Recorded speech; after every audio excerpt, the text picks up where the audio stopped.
Welcome to I Feel Fat Today. I'm your host, Kelly Taylor. It's another Friday. We've made it to the end of another week, which means we are here back with another episode. And guess what, listener? It's another solo episode. I don't know if that means you're happy and excited or disappointed and shutting this off right now, but I'm just letting you know from the jump. It is a solo episode. A little bit about what's happening with me. I'm in a little bit of a weird period of my life. And so the past few weeks, it's been hard to figure out a time when I can nail down recording with a guest. I do have some interviews on the calendar that I hope will mean episodes with guests will start coming soon. Because believe me, I prefer those. Believe it or not, I feel like it's a little bit less work for me when I have a guest on the show. But alas, here we are. It's just you and I for this week, and we're gonna make the most of it. Um, yeah. Okay. So let me get to my notes because I can't do anything without notes in front of me. Even though this is the same shit that I always say, subscribe to us on YouTube over at I Feel Fat Today podcast over there on YouTube. Everyone that subscribes, I love you. You help me out so much, and I really, really, really appreciate it and need my numbers to go up over there. It helps make this whole thing feel legitimate. And you can learn when episodes are available when you subscribe on YouTube, and it's free. That's what's even best. It's like it means a lot to me and it's free. So go over there and subscribe on YouTube. And you can also, if you like giving your opinion about things and assigning a rating to it, you can do that too. If you head over to Apple Podcasts and give a 5-star review. We need reviews over there, over on Apple. Reviews help people discover the podcast. It helps get the word out there about what we're doing over here at I Feel Fat Today. Um, so if you want people to know about a funny diet culture podcast, point them in the direction of I Feel Fat Today. It would mean the world. Check us out on Instagram where you get updates of new episodes and sometimes an occasional clip when I have the time to cut them. You can follow the podcast over on Instagram at I Feel Fat Today, and me, your host, Kelly Taylor, on Instagram at Hello, this is Kelly. And you can send us an email if you would like advice or want to just tell me how you feel. You can send us an email at ifeelfattoday@gmail.com. If you're looking for advice, I'll read it on the podcast and give some advice. We've done it in the past. It's been a lot of fun. And I think I am good at giving advice. Many of my friends call me their therapists that they have on payroll, even though I do not get paid. But so I am good at giving advice. So email me. Let me know your troubles. It doesn't even have to be weight loss related or how you feel about your body related. I'll give you advice on just about anything. I'm qualified to do nothing. Also, this week, I did a really fun podcast with former guest Lauren Petrie. She's a co-host of the podcast Alien Murder Sex Pod. And my episode that I recorded a few weeks ago with them is now out on YouTube. So if you want to check that out, we talk a little bit about skinwalkers, which is just an area of interest that I had. Maybe I'll have Lauren on again where we can talk about all things alien murder sex pod. Okay, so that's that. What has been happening with me? Instagram. Me saying Instagram reminded me of something that I wanted to highlight really quickly on the podcast. So I post things on social media all the time. They never really get any traction. I don't have things ever really get above a few hundred likes. Never mind it's very hit or miss, and most of the time my likes are very, very low, but it's all in ratio to how many followers I have because I don't have many followers. But I posted something on Instagram this past week, and it seemed to have hit a little bit. I seem to have hit a niche, and I've gone a little viral. It's under 10,000 likes at this point of me recording it, but I posted this. I tweeted something that I then screenshotted and posted on Instagram. I'll post it right here. And it says, it's a trend that I hopped on where people took a Taylor Swift lyric that says, you wouldn't last an hour in the asylum where they raised me. And people like, I saw Kitty Reynolds, former guest of the show, had posted one, and it was like a picture of a can of Four Loko. There are all different kinds of, you wouldn't last an hour in the asylum where they raised me. And it's just something that it will point, it'll cut to a photo of something like, the Real Housewives of New Jersey, Teresa Giudice's kitchen, just bring you back to sort of a memory. And so I was thinking like, oh, I should hop on this. Like, it's Taylor Swift lyric. I'm sure I can come up with something. A lot of what I do is all about talking about trauma. So there has to be something, right? And I thought about it and I thought, well, what about the asylum where they raised me? Well, I did go to Catholic school. Oh, we had to wear a uniform. Oh, what was the uniform store that we used to go to? And I remembered it was Flynn and O'Hara. And I remember I hated going to Flynn and O'Hara every year where we'd have to go for a uniform. And so this is what I posted. You wouldn't last an hour in the asylum where they raised me. And it's a photo of a dusty ass Flynn and O'Hara. And a lot of people have found that online and by a lot of people, I mean, a few thousand, not that many, but a lot for me, have found that and are commenting and sharing their shared experiences of how much it sucked. Because basically, summer school, school lets out for the summer, and you're riding high. You're not thinking about, your book reports that are due in September. You're definitely not thinking about getting your uniform. And then all of a sudden August rolls around and your mom is screaming at you to get into the car because we have to drive 40 minutes down to the Flynn and O'Hara, and we have to get in line, which were always hella long. And you would wait and you'd have to try to find your uniform, and then my mom would be screaming at me because I didn't have the uniform in the size that they didn't have the size that I needed in a uniform. And everything would be on back order. It was just a fucking nightmare. I don't know how to not curse. It was just a fucking nightmare. And it's funny because that's what I love about putting stuff out, and like comedy in general is like saying a joke that resonates with people, that like you kind of think is something that only you've experienced, but it just shared experienced amongst thousands of people. And so that happened. And something that I've noticed with people discovering a post is them sharing it to their stories. And most people just kind of share it and move on because they think it's funny. And other people add some commentary. And there were a few people, mostly women, that I could tell had posted the meme, I guess, yeah, the meme to the story, and sort of wrote out stories of when they were younger and mostly overweight and having a hard time at Flynn and O'Hara.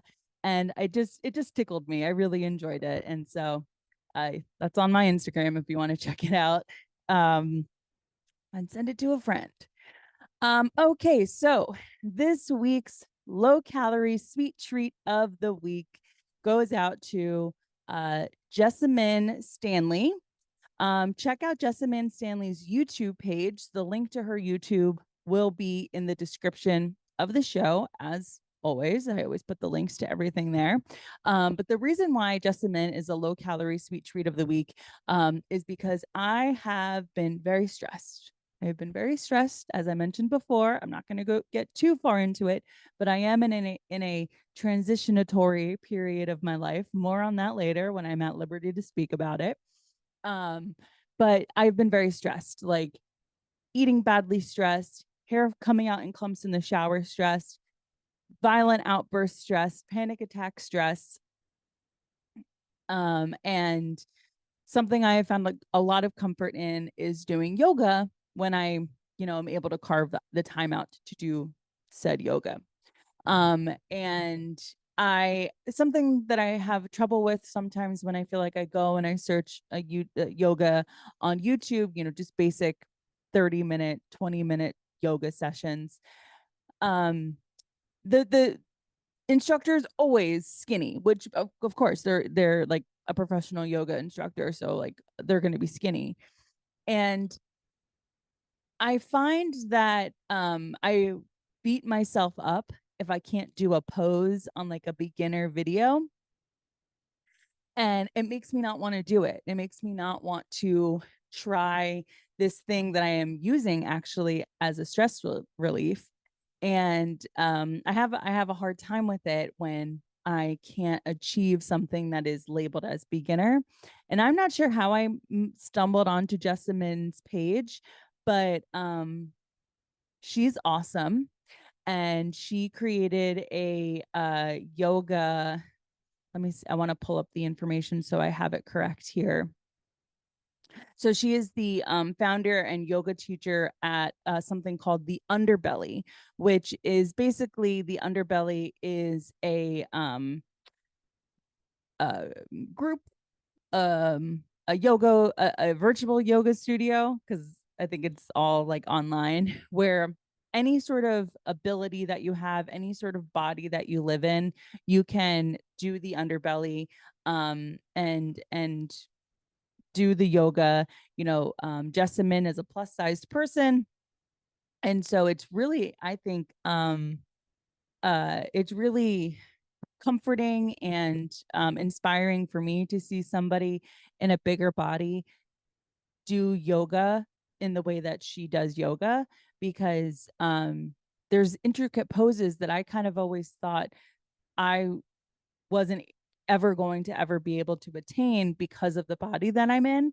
And Jessamyn shows me like that's not the case. That's just a limiting self-belief.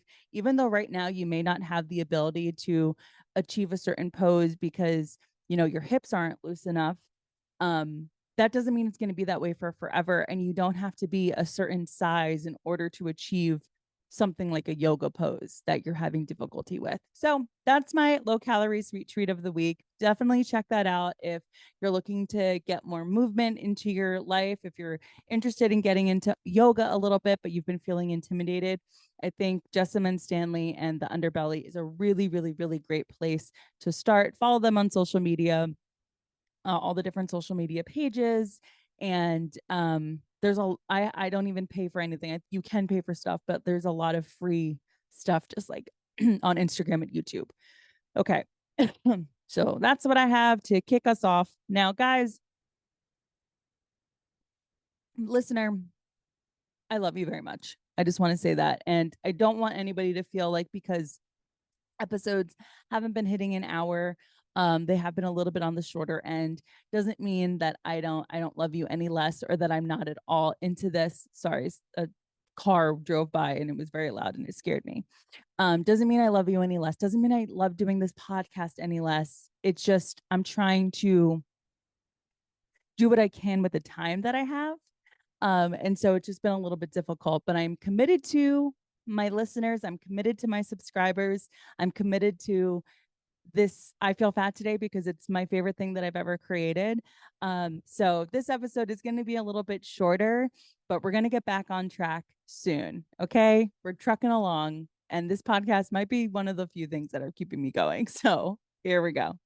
All right. So for this week, the real meat and potatoes of this podcast is going to be an article that I found from the New York Times. Now, the cool thing about this, if you're listening to I Feel Fat today, is you get to digest this article from the New York Times without having to pay anything for it, because there is a paywall on the New York Times. And so if you're listening to this free episode 50 of I Feel Fat today, I cannot believe I've been doing this almost a year. That is so insane. You get it for free. So I'm going to read this article, and I thought that it was kind of perfect for us because the article is called "They Promoted Body Positivity, Then They Lost the Weight. Do plus size influencers owe their followers an explanation when their bodies change?" And this is something I am very much interested in because my algorithm is filled with plus size influencers, or influencers of all shapes and sizes. But this is a conversation that comes up a lot, is is it okay for a plus size influencer to lose the weight? I have a joke about my friends being on Ozempic, and I find it very frustrating because now all of a sudden, my former fat friends are offering me their quote old fat clothes. And, Lizzo can go on Ozempic and become a brand new person because she's not going to offer me her old Canada Goose jacket. It's not a good joke. I don't do that one on stage anymore. But like that's sort of like the vibe of people change their bodies and then their kind of personalities change. We've talked a little bit about new body behavior on this show in the past. And anytime a influencer or celebrity that sort of came onto the scene plus size and is now thin, people that have always been in plus size bodies and liked the influencer or celebrity because they're plus size could kind of feel like, oh, we lost them, oh, what a traitor. Think Adele, think Lizzo, think Oprah. Not Lizzo. Not Lizzo. I have Lizzo on the brain. Adele, Rebel Wilson, or Oprah. These are women that have been plus size in the public eye for maybe Oprah's a bad example, but Adele. Okay, like she's someone that came onto the scene plus size and then lost a bunch of weight. And now everybody's crying, oh, it's Ozempic, but we don't know. We don't know what people are doing. And that in and of itself is interesting. That in and of itself of someone being popular in a fat body, now they're rich and famous and they're no longer in a fat body. How do their base of fans that appreciated them for their fatness, how does that make them feel? And that is a question in and of itself. And that I don't think is so much a thing or an issue as opposed to what really is troubling is when a former plus size influencer becomes skinny and now is disparaging of the plus size community. I talked about this a little bit with Gloralise when she was on, who, by the way, is doing a Netflix taping. Okay. Pretty fucking sick. But Gloralise and I talked about a little bit about how Heather Gay from Real Housewives of Salt Lake City, she kind of was like the plus size housewife on that franchise and now is on Ozempic and has lost a bunch of weight via liposuction and all these other, cosmetic procedures. And she said something like super crazy, like the body positive movement got it wrong. And, no matter how you feel about the body positive movement, if you're somebody that was fat and now you're not fat anymore because of Ozempic and like body modification surgery, who are you to say that the body positive community got it wrong? Just because you had a tough go at it and you couldn't love yourself in whatever size you needed to love yourself in, it's not a knock against body positivity, whatever. I don't know how I feel about body positivity. But those are the instances I think that are super interesting to me. So I'm excited to read this article from the New York Times about influencers losing weight and sort of how that comes across to the people that made them have a following. So let's sink our teeth into it. Again, this is the New York Times. Now, if you do want to pay for a copy of this article or I think you can do like a free subscription. The link to this article will be in the body of the show of this episode. Okay. All right. They promoted body positivity. Then they lost the weight. Do plus size influencers owe their followers an explanation when their bodies change? Tiana James used to love looking at the photos Jerome Davis posted of herself on Instagram. Miss Davis, a plus size model, included pictures from her modeling campaigns alongside selfies of her stretch mark stomachs with caption like fat belly, saggy tits Sunday. For Miss James, 22, Miss Davis's feed was a revelation. I wanted to feel comfortable in my body, and she was like me in so many ways. So it made it easier to be myself, Miss James said. And I find it, and I could find this person so beautiful, and she was bigger, and I could find myself beautiful too. That's something I totally relate to. I feel like I wasn't allowing myself to wear certain kinds of clothing until I saw models or influencers that were in bigger bodies wearing clothing that I wanted to wear, but I just couldn't see myself in it. Okay, sorry, going back here. Miss Davis gained a following through posts that criticized diet culture as she built a career as a curve model. She wore up to a size 16 or XXL, most predominantly for Dion, a California fashion brand known for floral prairie dresses typically worn by more willowy women. Willowy, that's so funny. Her feed was a running commentary on the realistic expectation to conform to a thin ideal. A flat stomach won't change your life, and it's so exhausting being afraid and ashamed of your parts of your body. Oh boy, do I keep sort of stopping and interjecting here, but boy, do I agree with that. Like a mantra that I have sort of tried to implement when I get dressed, especially when I'm getting dressed for an event where I'm going to see friends. I have to tell myself, like my arms do not ruin this outfit. My stomach does not ruin this outfit, because so much of being exposed and having, the fatness of your body sort of on display, on display, on display, the fatness of your body on display, because you're not concealing it with a certain shape of a shirt or pant, does feel like you are inherently ruining an outfit when you're not okay with being in a bigger body. Okay, sorry, moving on. Then, over just a few months, Miss Davis shrank. She still posted the artsy selfies Miss James loved, but photos of soft belly rolls were replaced by sharp cheekbones and clavicles. She continued to write in her confessional style, sharing her feelings about everything from constipation to career insecurities. But Miss Davis stopped posting her habitual rants against fat phobia, and she didn't explain why or how she had lost so much weight. To Miss James, Miss Davis's silence felt like a betrayal. It made me feel like she was being dishonest with her community, Miss James said. I don't want to say it. I don't want to say it was owed to us, but it was such a drastic change. The body positive movement has recently faltered in a cultural moment where thin is back in, though some argue it never really left, thanks in part to the rise of new drugs like Ozempic that are being used for weight loss. Celebrities, models, and influencers like Miss Davis, who once celebrated their curves, are grappling with how to discuss their smaller bodies, while their followers feel as if they're abandoned. The, sorry, while their followers feel as if they've abandoned the causes they used to champion, encouraging people to challenge weight stigma and to accept themselves as they are.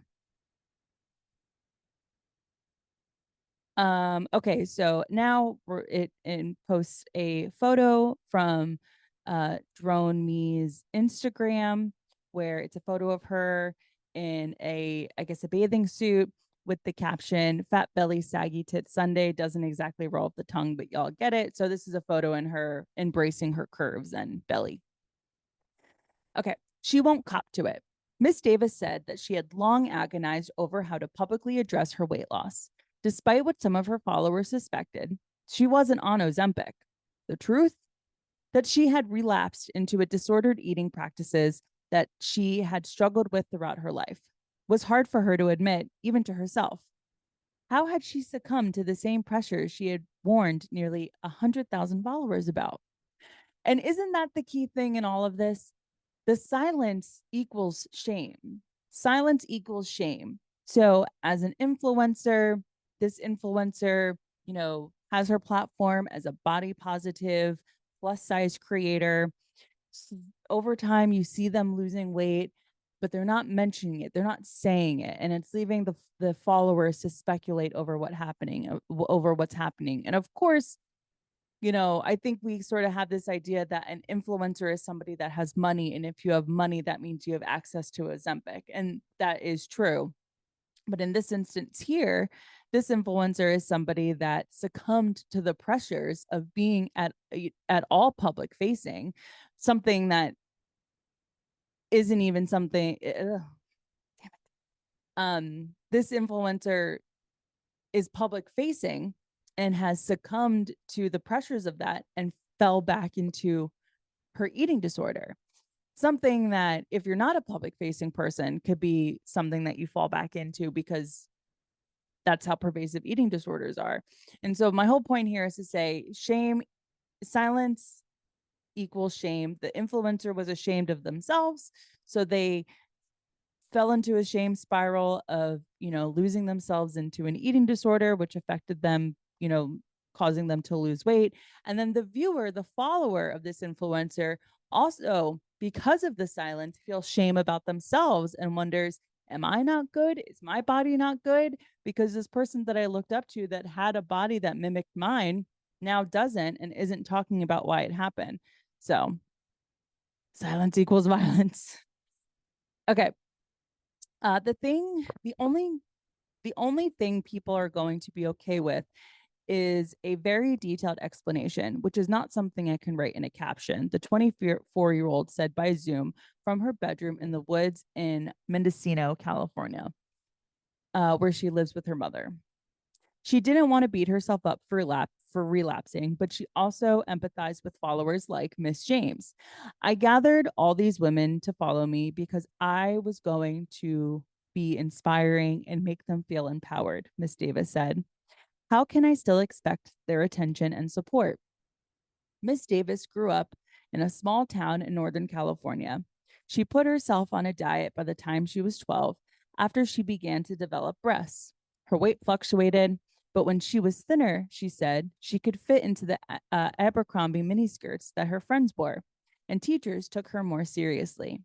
She was discovered through her Instagram shortly after she graduated from high school and soon landed a job as Dion's first curve model. She has since modeled for much bigger brands, including Levi's, Sephora, and the North Face. But she became a familiar fixture on Dion's website. The designers could have called her their longtime muse and named a pair of jeans that came in extended sizes after her. Miss Davis grew up online.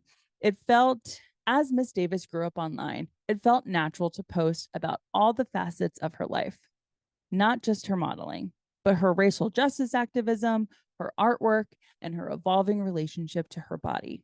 Looking back, she said, in her passion to share her own learning process, she unintentionally positioned herself as an expert on body acceptance when that was not the case. It was a humbling experience and part of the reason she has not yet broached her weight loss publicly. I'm scared of being judged or yelled at or letting people down, she said, which is ironic because I think my silence is letting people down more than me talking about it. Some of the people who left comments on Miss Davis's Instagram about her weight were kind. Quote, worried about you, ... Hope you're okay. Some chastised her, quote, this sort of rapid and continued weight loss is concerning. And others were cruel, calling her sickly skinny. When Miss Davis started deleting comments, followers decamped to other online forums to speculate further. I figure it must be Ozempic, like everyone else, and she doesn't want to talk about it, which is a little off brand because she's so open about everything else, a user wrote on Reddit. The commenter told the New York Times that she loved Miss Davis regardless of her size, but still expected answers. She talks about everything, she said, every pimple she's had on her face, every rash she has on her arm. So why hasn't she mentioned this? She completely altered her body and she won't cop to it, said another Instagram follower in an interview. She purchased Dion items because Miss Davis modeled them, including her namesake jeans. If you're going to be out there using your body to make a living and position yourself as a brand, then you walk away from your brand. I think you can't expect the community around you to not react, she said. I do think that that person has a point.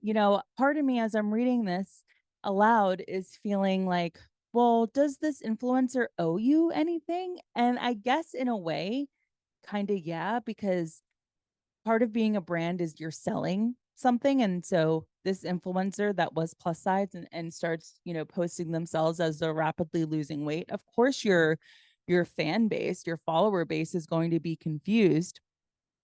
I think demanding answers a little bit much, but by not providing answers, by not giving any context of what's happening with you, you're leading people to speculate. And that goes into sort of the parasocial relationships we have with people that we follow online is, you know, because we listen to them weekly on a podcast, or we look out for their posts because we want to see what they're posting about, especially when they're talking about every facet of their life in such detail, even so much as a pimple on their face. You want to know what's happening with them. And it feels a little bit odd when you're not getting answers to something that is very obvious. And I do think that there is an argument for the influencers don't owe you anything, but I do also think that there is something to the argument or idea that yes, they kind of do when this is what you've built your follower base around.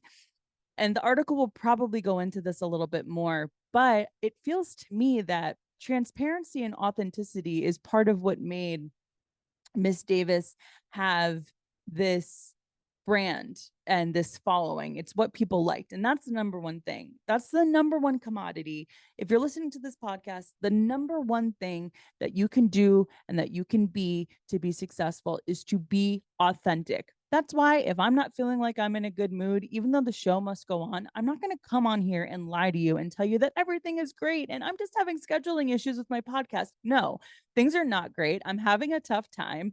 Things are kind of in flux in my life. And so it's hard for me to, what X, Y, and Z, whatever. I do think authenticity and transparency is so important to, having a public brand that people can trust.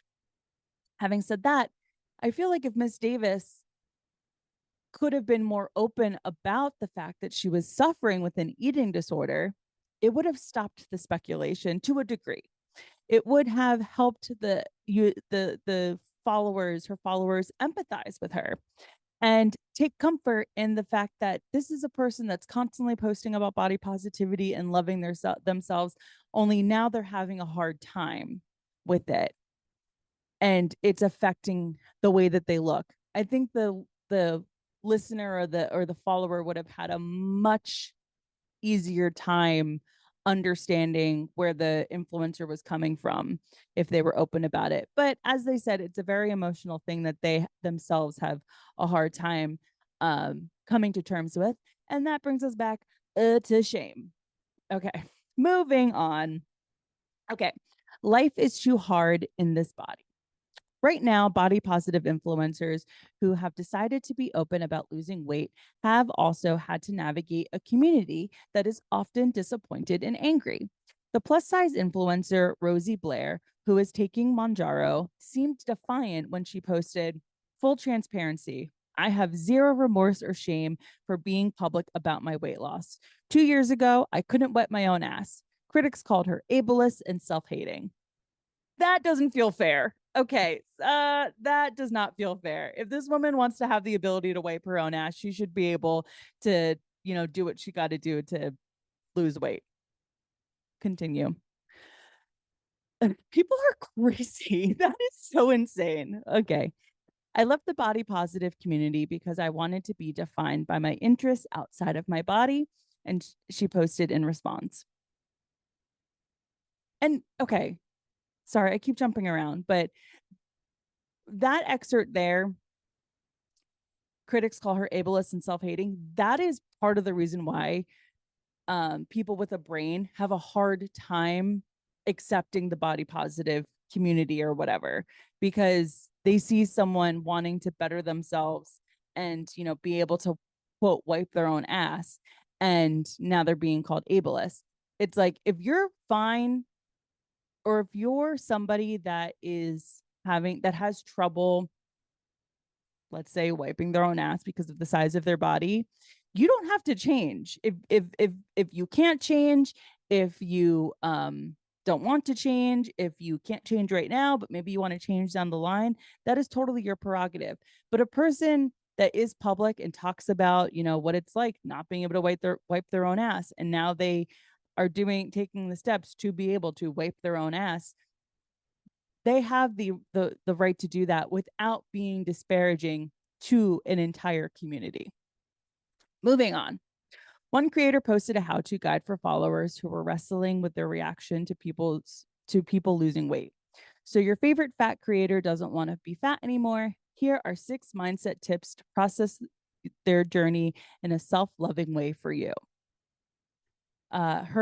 Basically the advice in a nutshell, TLDR, unfollow that person. Let's see if I can go through these and read them. The rise of GLP. Yeah, okay. So I'll quickly read these.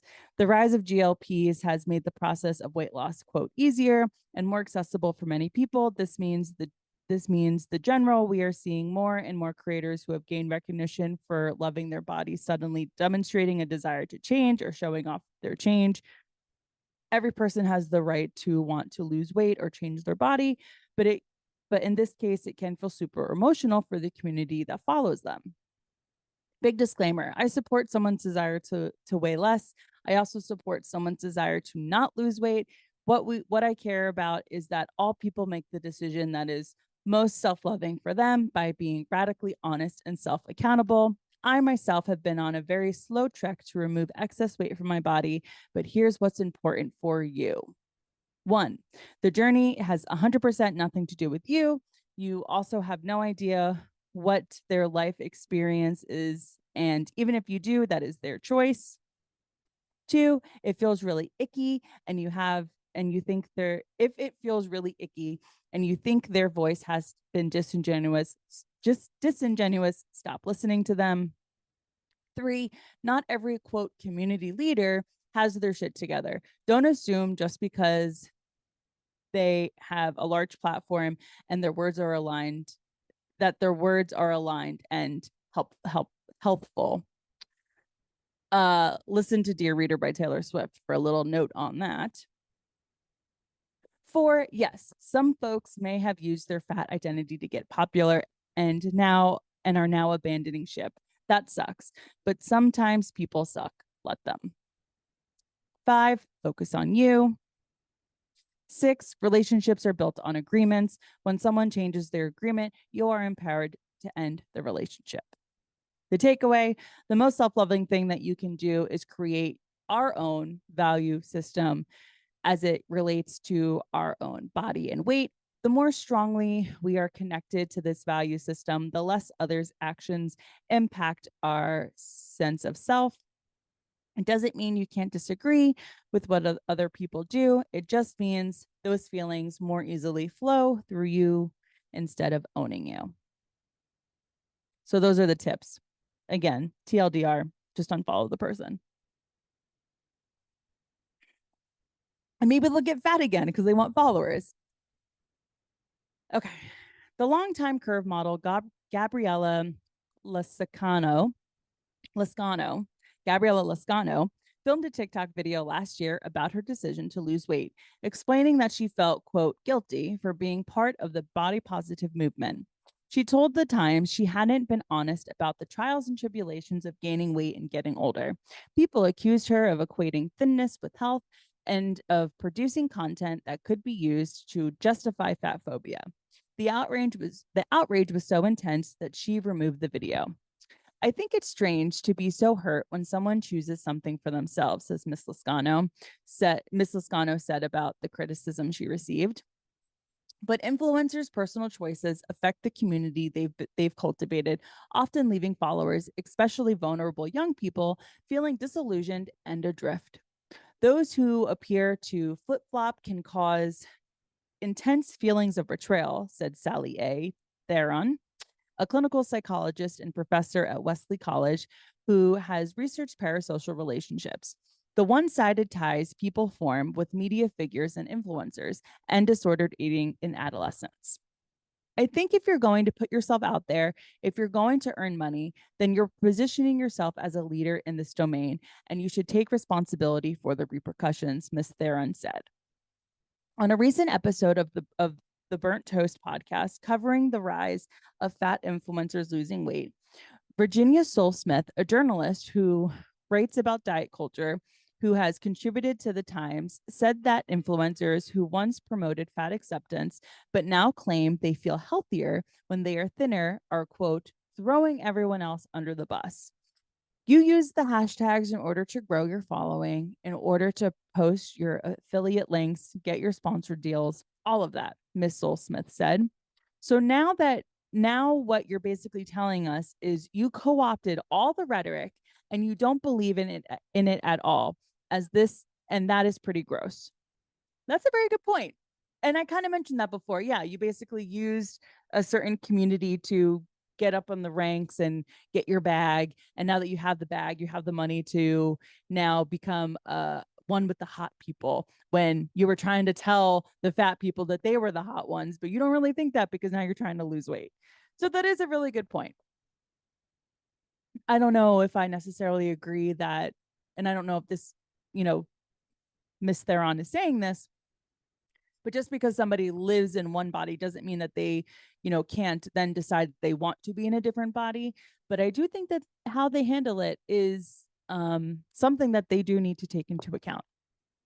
Her co-host Corinne Frey said that she thought it was better for influencers to be upfront if they were using weight loss drugs instead of vaguely claiming to be, quote, pursuing health. They don't want to call it a diet, so they call it a health and fitness journey, Miss Soul Smith said. That's pretty exasperating. I think a conversation that we're going to start seeing a little bit more is about one particular Remy Bader, who I featured a TikTok of hers where she was crying and upset over people commenting on her body because people are horrible to that poor woman. Remy Bader, you're like a dream guest. Please come on.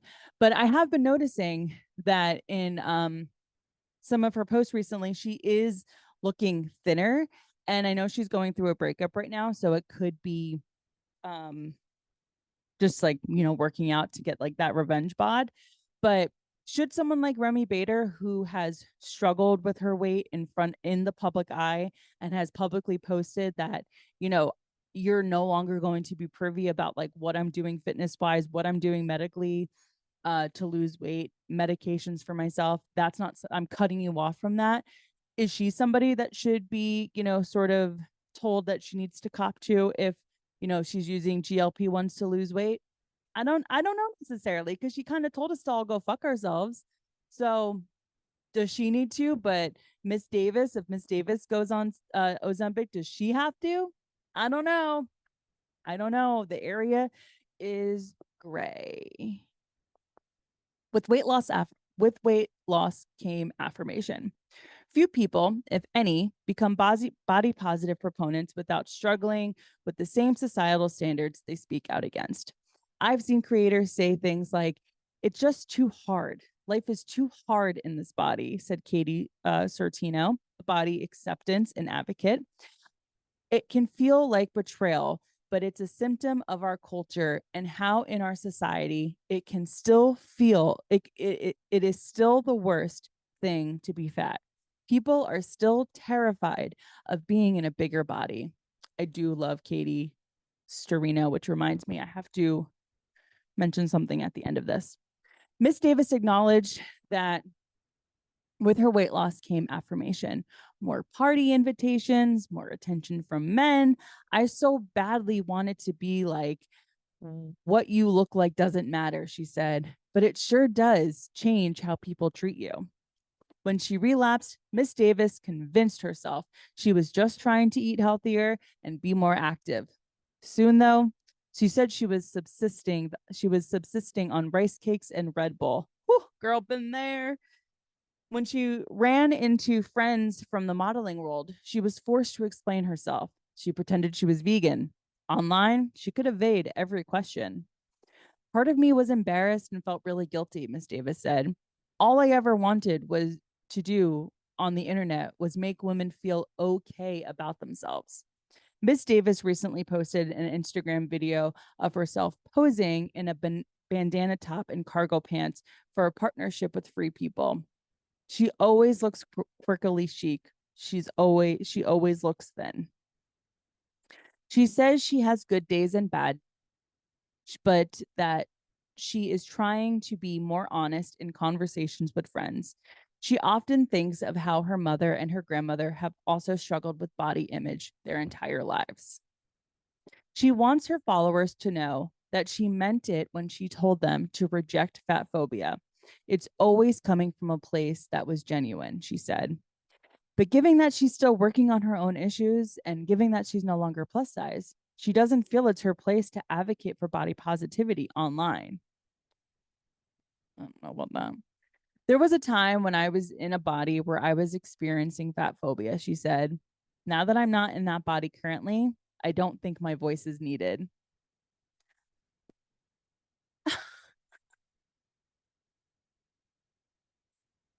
I can I can kind of see that, but it really feels like you're being like, peace, fatties. I don't relate. I am not in that body. So you're just leaving? You can still be somebody. You don't body positivity is not just about fat people. It's about people with disabilities. It's about people that are really, really thin and they have a hard time feeling like they, are attractive or feel good in their body because they're super thin. Not, I don't know. I don't know if I like that. When Miss James first noticed that Miss Davis had lost weight, she unfollowed her. I didn't think it was good for me, she said. But then she noticed her feeds were full of people posting their exercise and diet routines. Miss Davis was just one of many women who were no longer proudly plus size. Miss James refollowed her, and recently she said she started working out and shedding pounds herself. I guess my weight is just as much of a trend as anything else, Miss James said. And that was that. That was from the New York Times. Interesting. It really made me think about it because I think about even for myself, like, what if one day I decide to go on Ozempic? What if one day I just say, fuck it, I'm tired. I'm going on Ozempic. I want to be skinny. How would that affect the brand of I Feel Fat Today? And it all just comes down to the fact that I am authentically myself. Like I'm never going to not be me. And if I'm doing something like that, I'll be honest about it and I'll say it. Especially because I don't consider myself like a pioneer in body positivity. I'm not out here, showing my belly, being like, love yourself, because I'm not there. I don't know how to be there. Like that would be inauthentic of me. So keep doing what you're doing, I guess. Yes. Okay. So that was that. I found it interesting. I hope you enjoyed it and I hope my reading was okay. Um, but there was something that I wanted to bring up during the pod that now I can. Oh, I have to look on my phone. Sorry. So the article mentioned Kate Sereno, who was a really good follow.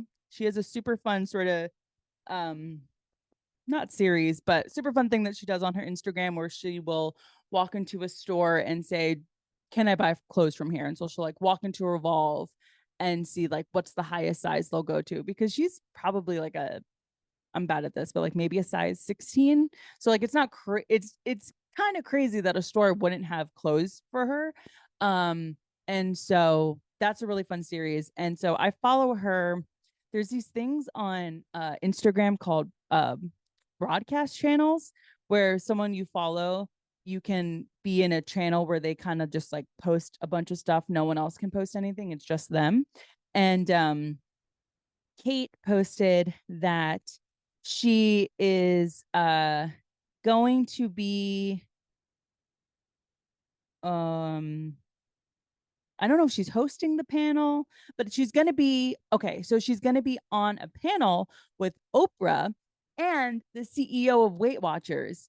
And it's a virtual thing that you can sign up for. So I'm going to try to watch it and then cover it on an episode of the podcast.